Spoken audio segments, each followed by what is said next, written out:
Benvenuto! Oggi Heavy Metal Heaven ti racconta un esordio carino, ma fin troppo frettoloso, pubblicato da una band col talento per fare molto di meglio.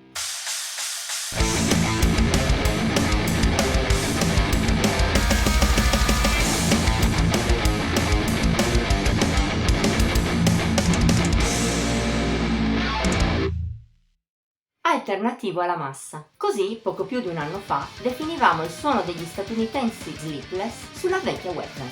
All'epoca, il loro EP d'esordio Blood Libel ci aveva colpito in positivo a livello stilistico. Il mix di thrash e progressive metal, entrambi intesi nella loro accezione più originaria e vintage, era qualcosa di diverso da quanto si sente di solito. Pur soffrendo di alcuni difetti e dell'immaturità del trio proveniente dall'Oregon, si trattava di un lavoro interessante. È stato per questo che ci siamo accostati a Host Desecration con curiosità. Il primo full length degli Sleepless, pubblicato lo scorso 15 aprile, conferma quasi tutto rispetto all'EP uscito poco più di un anno prima. C'è qualche elemento nuovo, come per esempio la maggiore pervasività di tastiere e di elementi che fanno pendere ancor più la musica degli americani verso l'horror metal, ma senza rinunciare a un lato emotivo inusuale per il genere, che dà a Host Desecration un tocco di profondità in più.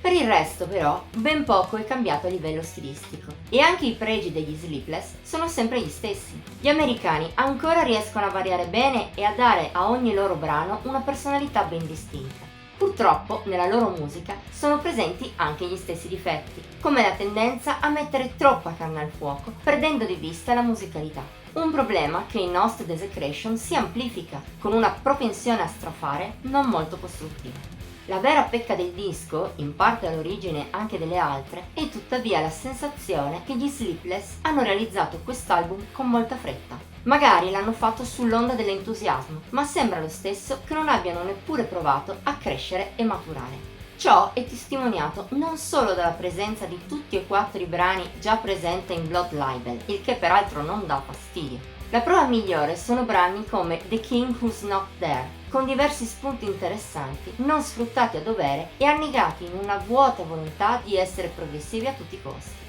Oppure There's Something in the Fog, inizia davvero cupa, magnifica, tanto da ricordare il Megadeth di Peace Sells But Who's Buying, ma poi si perde in qualcosa di molto più banale e meno di impatto.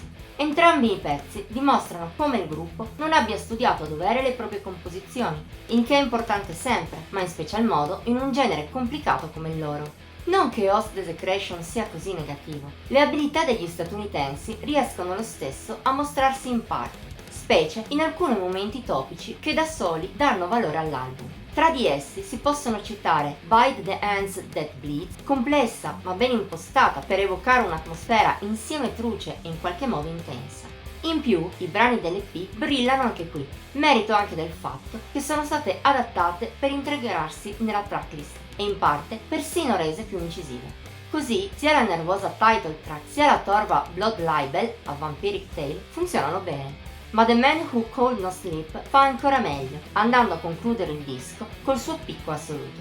In generale, però, la scaletta si rivela molto ondivaga. Brani ottimi e altri i cui spunti avrebbero potuto renderli tali, ma non sono stati ben sviluppati, si alternano spesso nei 37 minuti di Host Desecration.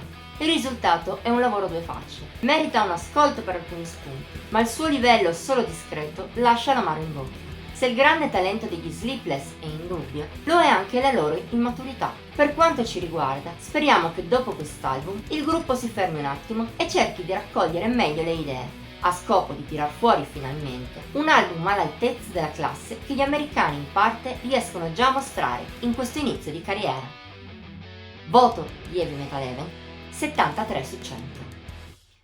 Bene, per oggi è tutto. Se ti è piaciuto questo video metti il like, condividilo e commenta. Puoi anche iscriverti al canale e cliccare la campanella delle notifiche per rimanere sempre aggiornato.